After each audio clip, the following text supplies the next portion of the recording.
ان کی کشادہ آنکھیں میرے چہرے پر جم کر رہ گئیں۔ وہ مرتعش آواز میں بولے، تو تم کیا کہنا چاہ رہے ہو؟ وہی جو آپ سمجھ رہے ہیں، میں نے جواب دیا۔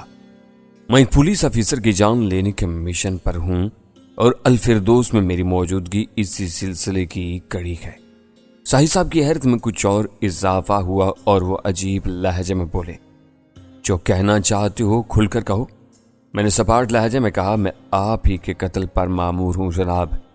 پچھلے 3 روز سے ایک لڑکی کے ساتھ یہاں موجود ہوں اور آپ سے ملنے کا موقع تلاش کر رہا ہوں۔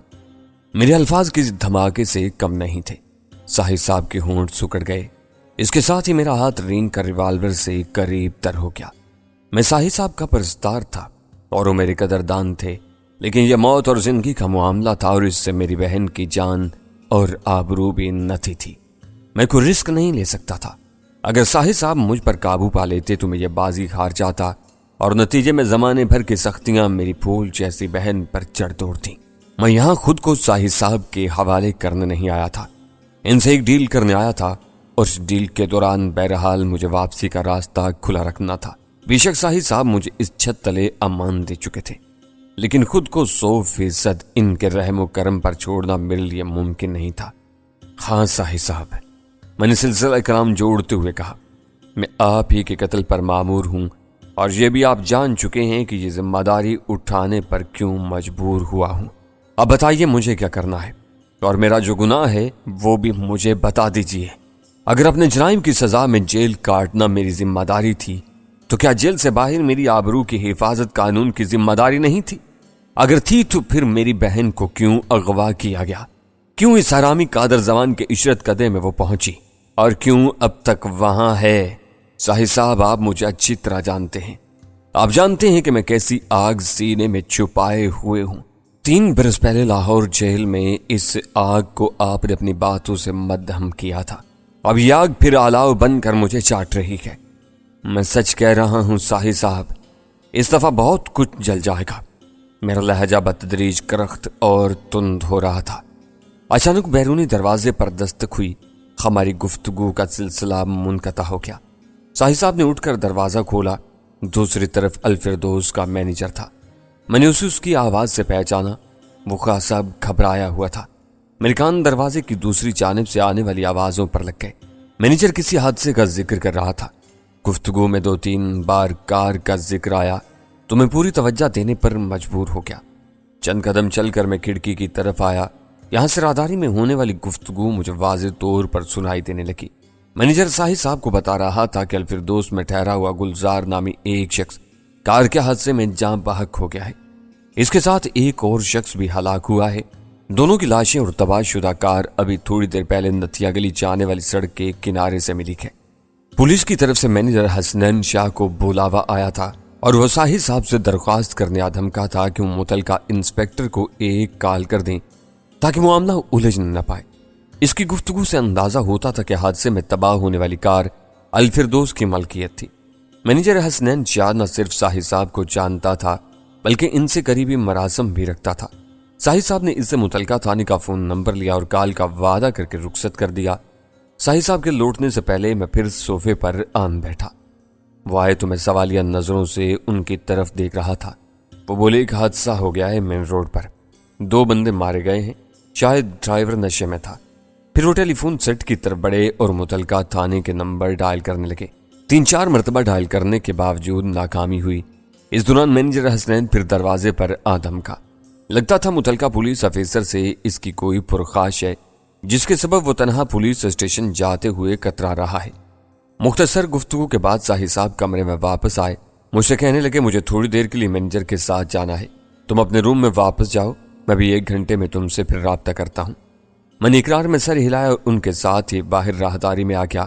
جو ہی میں راہداری میں پہنچا، ایک سایہ سا ستون کی اوٹ سے نکلا اور عفریت کی طرح مجھ سے لپٹ گیا۔ ایک تنومند شخص تھا۔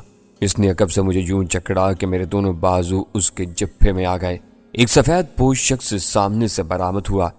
اسے دیکھتے ہی میں جان گیا کہ وہ سادہ لباس میں پولیس والا ہے۔ ہاتھ گھما کر ایک طوفانی مکہ اس نے میرے جبڑے پر رسید کیا۔ میں نے بھنا کر سر کے پچھلے حصے کی ضرب جپھا مارنے والے کی ناک پر رسید کر دی۔ گرفت ذرا ڈھیلی ہوئی تو میں تیزی سے الٹے پاؤں پیچھے ہٹا اور ایک دیوار سے ٹکرا دیا۔ اس نے کرا کر مجھے اپنے بازو سے آزاد کیا۔ مکہ مارنے والا سادہ پوش پھر میری طرف جھپٹ رہا تھا۔ میں نے سیدھی ٹانگ اس کے سینے پر رسید کی اور وہ ہوا میں اچھل کر ساحل صاحب کے قدموں میں جا گرا۔ راہداری میں ایک دم ہی چیخم دہاڑ مچ گئی تھی۔ دو سادہ پوشوں کو پسپا کر کے میں پوری قوت سے سیڑھیوں کی طرف بھاگا۔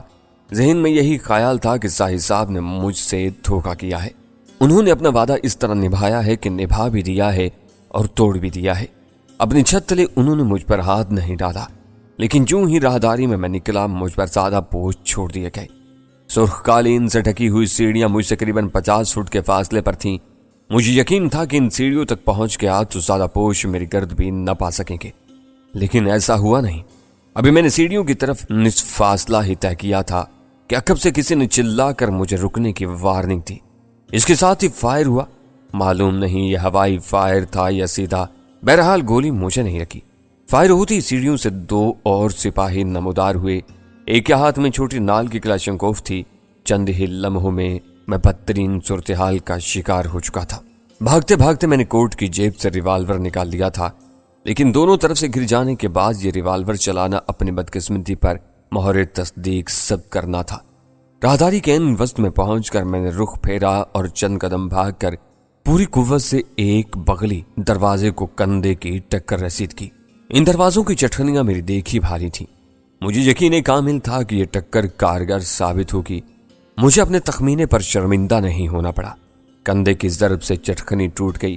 میں بگولے کی طرح اندر گھسا۔ یہاں نائٹ بلب روشن تھا۔ وسیع بیڈ پر ایک جوڑا پھٹی ہوئی نگاہوں سے میری طرف دیکھ رہا تھا۔ ان دونوں نے ایک ہی کمبل کو یوں مضبوطی سے تام رکھا تھا جیسے وہ ان کے ہاتھوں سے چھوٹ گیا تو متاع حیات ان سے چھن جائے گی۔ میں ریوالور بدست ان کی طرف بڑھا تو لڑکی نے ایک سریلی چیخ کے ساتھ متاع حیات کو ہاتھ سے گرایا اور متاع جسم و جاں کو سمیٹ کر باتھ روم کی طرف بھاگی۔ بیڈ سے باہر باتھ روم کے دروازے تک جیسے ایک روشن لکیر سی لپک گئی۔ لڑکی کا ساتھی کمبل سمیت ایک کونے میں دبک گیا اور ویٹر چلانے لگا۔ میں سڑک کی طرف کھلنے والی کھڑکی پر جھپٹا، پٹ کھولے اور بلا دریغ باہر کود گیا۔ میرے پاؤں چند فٹ نیچے ہموار چھجے پر آئے۔ چھجا سڑک سے قریباً 15 فٹ بلند تھا۔ میں لٹک کر بآسانی نیچے کود سکتا تھا، لیکن جس جگہ مجھے کودنا تھا عین وہیں پولیس کی ایک پیٹرولنگ گاڑی کھڑی تھی اور اس میں موجود مسلح جوان میرے استقبال کے لیے پوری طرح تیار تھے۔ یقینی بات تھی کہ عمارت کے اندر ہونے والے پہلے فائر نے ان کو چاروں سمت چوکس کر رکھا تھا۔ خبردار ہوئے، ایک حوالدار نمائی شخص کے حلق سے خطرناک آواز نکلی۔ اپنی جگہ کھڑا رہ، نہیں تو گولی ٹپا دوں گا۔ اس کے ہاتھ میں ریوالور صاف دکھائی دے رہا تھا۔ جیپ کے پاس کھڑے ایک ہیڈ کانسٹیبل نے بھی رائفل کی نال میری طرف سیدھی کر لی تھی۔ میری انگلی ریوالور کے ٹریگر پر مچلی، لیکن مجھے معلوم تھا گولی چلانا بہت مہنگا سودا ہے۔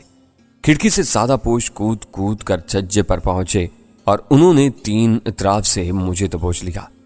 نیم تاریک لاک اپ میں ٹھنڈے ٹار فرش پر بیٹھا میں آتش فشاں کی طرح ابل رہا تھا۔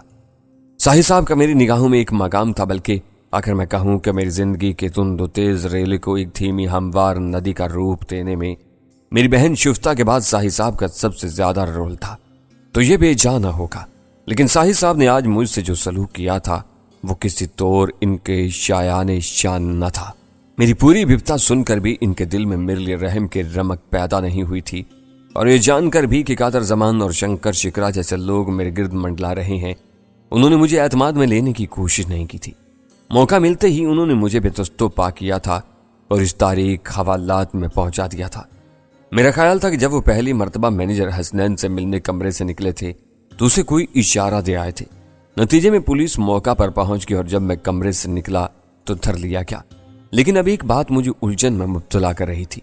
کمرے کے باہر مجھے دبوچنے والے سادہ پوش مقامی نہیں تھے، وہ سب کے سب میاں والی کی طرف کے اونچے لمبے ڈھول سپاہی تھے، اور بوقت گرفتار انہوں نے مجھے جن گالیوں سے نوازا تھا وہ بھی غیر مقامی لب و لہجہ میں تھی۔ گرفتاری کے وقت اور پھر گاڑی میں میرے ساتھ کافی مار پیٹ بھی کی گئی تھی۔ میرا گریبان ادھڑ چکا تھا اور چہرے پر گہرے نیل تھے۔ میں اس تاریخ لاک اپ میں قریباً 2 گھنٹے بند رہا۔ اس دوران کوئی انسانی صورت دکھائی نہیں دی، نہ کوئی آہٹ، کوئی آواز کانوں سے ٹکرائی۔ مجھے تو یہ بھی معلوم نہیں تھا کہ یہ کون سی جگہ ہے۔ کالبندتیا گلی کی کوئی مضافاتی چوکی تھی، اجاڑ بیابان اور -2 درجہ حرارت پر برف خانہ بنی ہوئی تھی۔ گرفتاری کے وقت لباس اور جوتوں کے سوا ہر چیز میرے جسم سے علیحدہ کر لی گئی تھی۔ اس میں دستی گھڑی بھی موجود تھی۔ میرا اندازہ تھا کہ 9 ساڑھے 9 کا وقت ہے، لیکن دن کی روشنی بھی لاک اپ سے اتنی ہی دور تھی جتنی میرے جسم سے زندگی کی حرارت۔ مجھے یقین تھا کہ اس یخ بستہ بدبودار لاک اپ میں حوالاتی پر کوئی تشدد نہ کیا جائے تو بھی وہ 1-2 روز میں سب کردہ اور نہ کردہ گناہ قبول کر لیتا ہوگا۔ مجھے بڑے زور کا پیشاب لگ رہا تھا۔ کچھ دیر تو میں نے برداشت کیا، پھر اونچی آواز میں کوئی ہے کی آوازیں نکالنے لگا۔ 3-4 منٹ کی مسلسل آہو بکا کے بعد ایک انسانی چہرہ دیکھنا نصیب ہوا۔ اوپر کو اٹھی ہوئی نوکدار مونچھوں والا یہ ایک مریل ساز سنتری تھا۔ وہ اپنی کڑکدار آواز میں بولا تو یوں لگا کہ لوٹے میں سے بالٹی بھر پانی نکالنے کی کوشش کی جا رہی ہے۔ کون مر گیا ہے؟ کیوں بینڈ کر رہے ہو؟ اس نے گرج سے کہا۔ میں نے جواب دیا، ابھی تو کوئی نہیں مرا، لیکن مر جائے گا۔ مجھے سخت پیشاب آ رہا ہے، مسانہ پھٹ جائے گا۔ وہ بولا، یہ حوالات اللہ، یہاں بہت کچھ بھگتنا پڑتا ہے۔ ایک تمہارا مسانہ پھٹ جاسی تو کون سی قیامت آ جاسی؟ میرے لیے تو قیامت آ جاسی۔ میں نے کہا، دیکھو میں تم سے دل لگی نہیں کر رہا، میں بہت تکلیف میں ہوں۔ کیا دے سکتے ہو تکلیف رفع کرانے کا؟ آدھی سلطنت دے سکتا ہوں میری جان، میں نے فراغ دلی سے کہا۔ کیا مطلب؟ سنتری نے پوچھا۔ فی الحال تو دعائیں دے سکتا ہوں۔ میں نے بات بدلی، ضمانت ہو گئی تو جو کچھ کہو گے دے دوں گا۔ ایسے بدترین حالات میں اکثر میری حصے مزاج جاگ اٹھتی تھی۔ دیکھو یہاں ریٹ مقرر ہیں، وہ سنجیدگی سے بولا۔ پانی کے 2 روپے، پیشاب 5 روپے، بڑا پیشاب 1 بار مفت، پھر ہر بار 10 روپے لیے جاتے ہیں۔ خالی سرگوٹ مطلب سگریٹ 8 آنے کا، بھرا ہوا 4 روپے، لیکن یہ سارے ریٹ نقد ہیں۔ ادھار بھی چلتا ہے، لیکن بندہ اعتباری ہو اور ریٹ بھی ادھاری ڈبل ہو سی۔ میں ڈبل ریٹ دینے کو تیار ہوں، اور اعتبار ابھی بغیر ثبوت کے کرنا ہوگا کیونکہ میری گاڑی چھوٹنے والی ہے۔ وہ شیطانی انداز میں مسکرایا، مجھ سے ایک قسم لی، پھر کسی نظر حسین کو آواز دینے لگا۔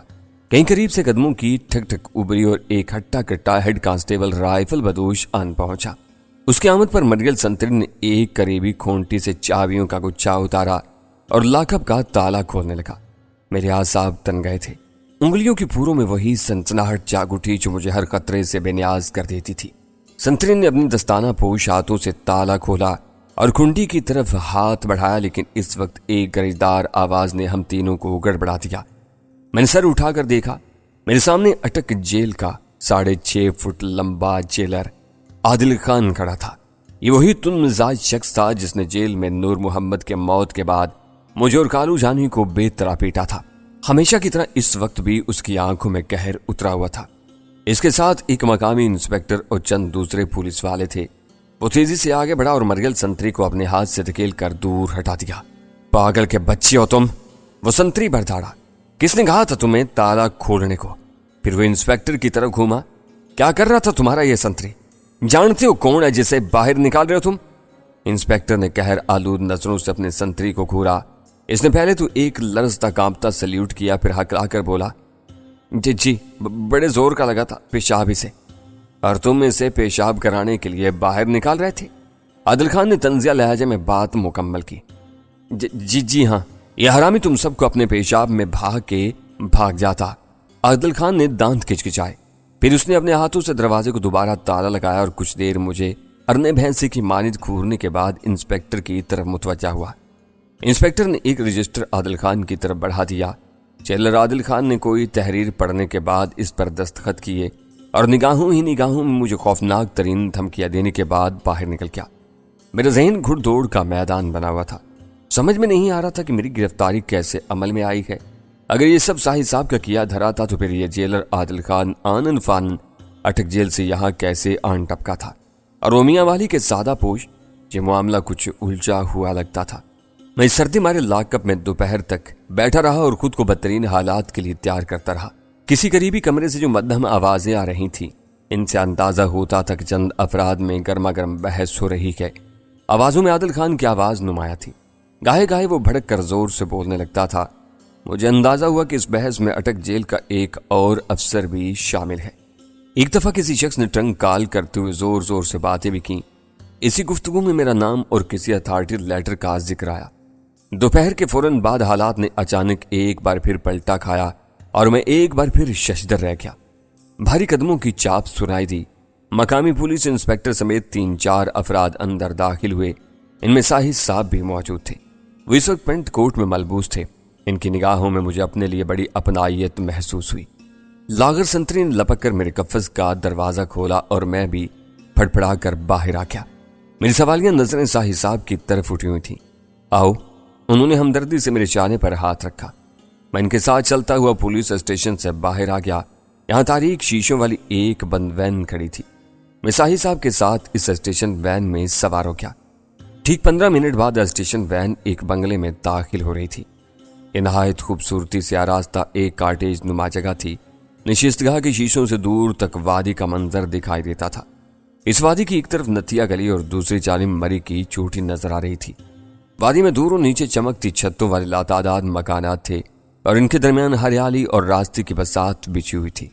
نشستگاہ میں الیکٹرک ہیٹر لگے تھے اور ان کی خوشگوار حرارت میں مجھے اپنی جسمانی چوٹوں کی شدت کم محسوس ہونے لگی۔ ساحل صاحب نے کافی کی چسکی لیتے ہوئے کہا، میرے فرشتوں کو بھی خبر نہیں تھی کہ اپارٹمنٹ سے نکلتے ہی تمہیں دبوچ لیا جائے گا۔ یہ لوگ دراصل جھنگ سے ہی تمہارے پیچھے لگے ہوئے تھے۔ پہلے تمہیں جھنگ کے اس ہوٹل میں گرفتار کرنے کا پروگرام بنایا گیا جہاں تم نے ساتھی لڑکی کے ساتھ ناشتہ کیا تھا، لیکن پھر تمہارے تعاقب کو طول دیا گیا۔ مری اور نتھیا گلی کے راستے میں کہیں پولیس پارٹی تمہیں کھو بیٹھی۔ دراصل ان کی گاڑی خراب ہو گئی تھی۔ بہرحال وہ مسلسل تمہاری تلاش میں رہے اور کل رات الفردوس میں انہوں نے تمہارا کھوج لگا لیا۔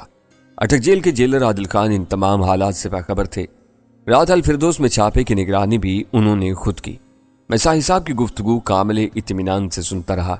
میری باری آئی تو میں نے صرف ایک فکرہ کہا، اب میرے لیے کیا حکم ہے جناب؟ وہ بولے، حکم نہیں دینا، ایک نہایت اہم مشورہ کرنا ہے تم سے۔ قانون کے محافظ کا مشورہ مجرم سے؟ یہ کیسی بات کر رہے ہیں آپ؟